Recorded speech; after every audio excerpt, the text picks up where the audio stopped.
This is not a bad reading though, which is really good. Underlying energy is the Ace of Wands. Underneath that is the Ace of Swords. So this is a new beginning. This is action and this is mindset. I like that. But underneath that was stress. Look at that. What is going on? Why is there stress? What are you feeling? But yeah. Whoa, somebody is not saying what they need to say, because the King of Cups don't say nothing really. Like, he's in his feelings. He can be super romantic and he can't communicate, but when there's something crossing him, that's the Seven of Swords. There's a risk that needs to be taken here, jumping outside that comfort zone, but there's a lot of avoidance of it. Somebody may be stifling their emotions here. Maybe they know what they love and they're just trying to deny who they love, because honestly it requires them to take a risk to go ahead and, you know, make it happen. Okay, it's very interesting. But yeah, this is talking about a new beginning, a very passionate new beginning, and it has to do with what what someone wants, or how what someone feels. Someone feels intense stuff. The King of Cups is quite the master of emotions. He can control how he feels at any moment, at any given time. But the Seven of Swords is letting us know that there is something that it's avoided as well regarding how he feels, or something, maybe avoidance of action. Right, there's somebody here that's not telling you the truth, perhaps, about how they feel as well. They're not trying to be mean about lying, perhaps because they don't want to be seen as vulnerable or weak, because the King of Cups can be perceived as a weak knight, or a vulnerable king, but he's not weak. As a matter of fact, it makes him very strong, but his heart's on his sleeve like that. It makes him very strong to be vulnerable the way he is. You know, so it's like the Seven of Swords, excuse me, is like somebody's just like, somebody's not necessarily hiding. Well, somebody's not saying something. Somebody's not being open about their emotions, or they're not saying something about their emotions. They're trying to avoid how they feel altogether. It could be that it could be you guys that could be doing this, but I don't know. I don't think that's the case. Some of you guys are trying to be clever about how you feel, trying to, deliver your message in a very clever way, because Seven of Swords can be talking about being clever, but it's not being noticed or anything. Like, it's just not being seen. It looks like more of like hiding out more than trying to be clever. But the King of Cups knows what he wants, and for some of y'all, it could be that this is just some sort of avoidance here that's ultimately going on. Okay, why is the Seven of Swords coming up? Why is it crossing the King of Cups? Why is the Seven of Swords crossing the King of Cups?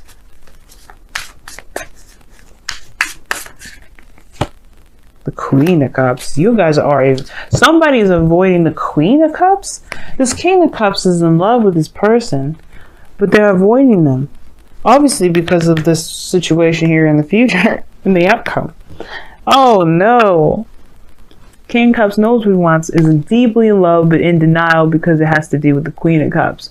The person that he's in, that's obviously a great distance away, because you got the world here. And they feel some way about them, but they think they may have lied to the Queen of Cups. Now I don't even go there with the lying stuff, because I don't see no Queen of Swords. I don't see no High Priestess of the Moon, because that would have been lies and secrets and deception and stuff like that. And the Seven of Swords itself can mean deception in a way, or denial. Somebody is denying themselves the love that they want because of the Queen. Well, not because of the Queen of Swords, Queen of Cups. They are just too madly in love. Maybe the feelings get too intense. Because I'm trying to figure out why the hell this person would even want to avoid their lover, their loved one, the person that matches their suit. Like, what's going on? Now in the past, you have the world, excuse me. So there has been a successful completion or completing of a cycle here. Something ended in a very positive sense. Now for some of y'all, this is, maybe it may not have felt the greatest, but it has its rewards to it. The world, excuse me, will always have its reward to it. Okay? And I feel like something may have completed its cycle. But then you have in the present here the Ten of Pentacles. So we have another completion, another 10. And this is also talking about commitment. This is talking about stability, support, security, legacy, marriage, family, generations. You know, this is a really good card. Some of you guys may be focusing a lot on the family, or focusing a lot on your family life at the moment, or building a legacy altogether. Ten of Pentacles means that you have in some way, have that, you have this, right? But then you go back to work in the future. Just like, like you're just like, yeah, okay, so I have this already, but maybe there's a little bit more stuff I need to do. The focus shifts right back to more practical thinking. So it's obvious that there is some sort of avoidance here about regarding this person that you are in love with. Perhaps you don't know if you feel like, I don't know, maybe you want to build like a fortress for this person or something like that, but you do realize that you have to say how you feel in order for them to want to even accept you in their life, right? Like, you can't lavish them with goodies and then expect them to want to be with you. I'm not saying that's what you're doing, Capricorn, but be mindful that if that is what you're doing, you have to come out of their shell and say what you need to say regarding how you feel, because it's not going to matter. Because your goal and ambition is the Page of Pentacles. That's great and all, offering somebody long-term commitment, stability, support, and security, even being, showing that you're a provider and showing that, that beautiful coin. But it doesn't mean anything if the person here is just in their fields. If the Queen of Cups is somebody, is how you feel about somebody, then you're in love with them for who they are. You're not in love with them for what they can give you. You're connected to them emotionally, and that means that person in turn is possibly in the same boat. They are connected to you emotionally. They're not connected to the physical aspects of the world. They're not connected to these earthly desires that that show stability in the physical world. It's a spiritual connection between the King and Queen of Cups.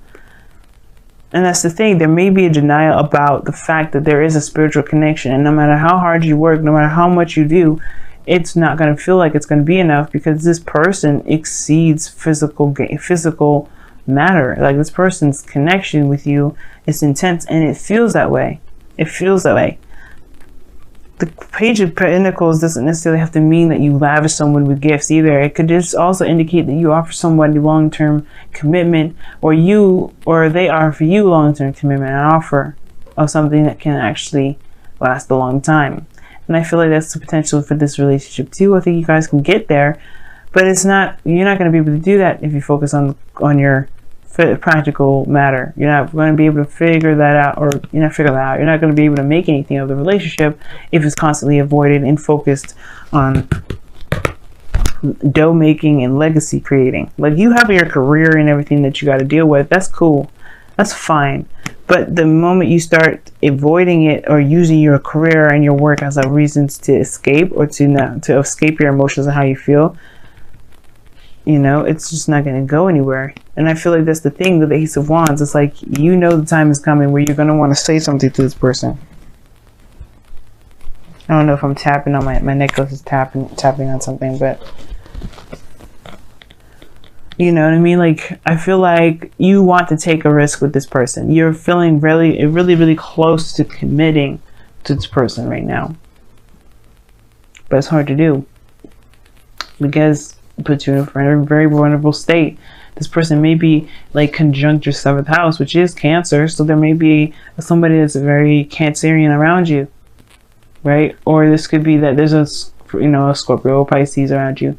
But all in all, if they're not any of those signs, this is someone you're greatly in love with, that you have a spiritual connection with, that no matter what you do, it's really hard to overcome, because the King of Cups is the master of feeling.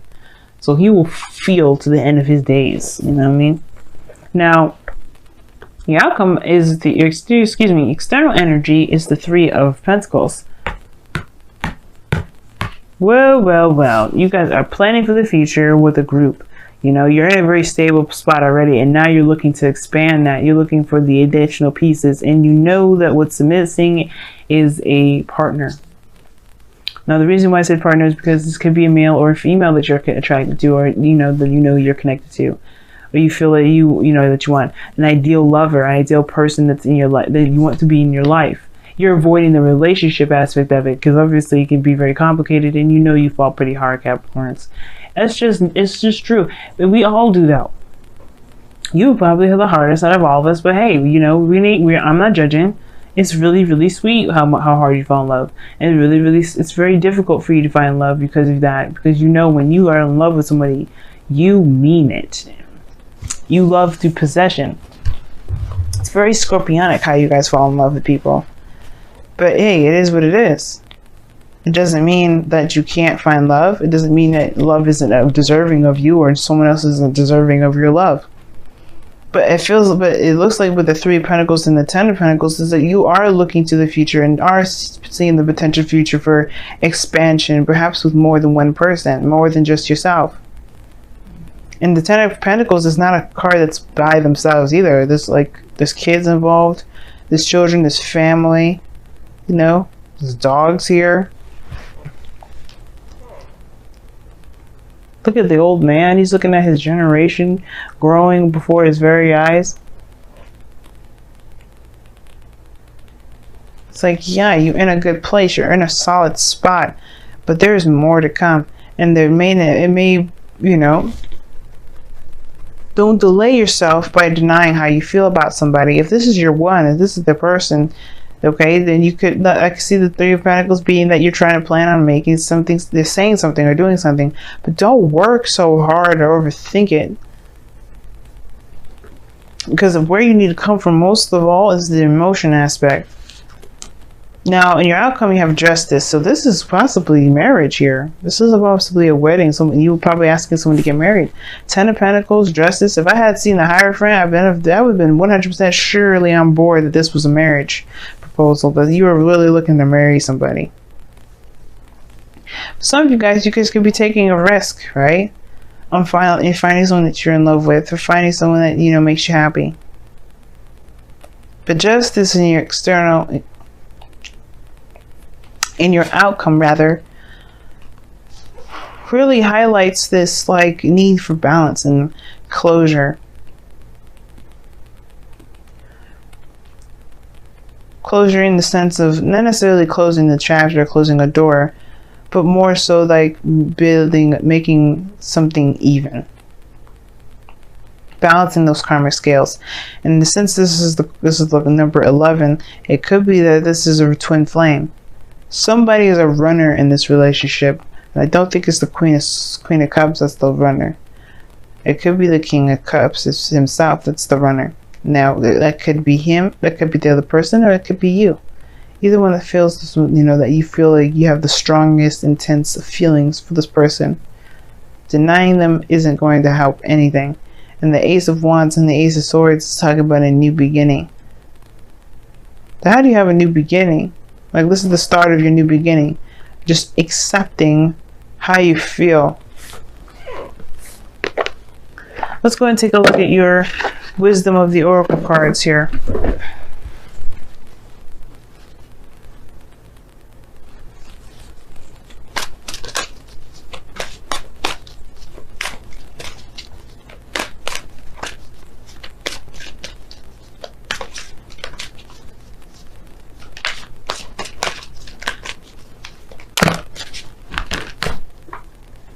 Wow.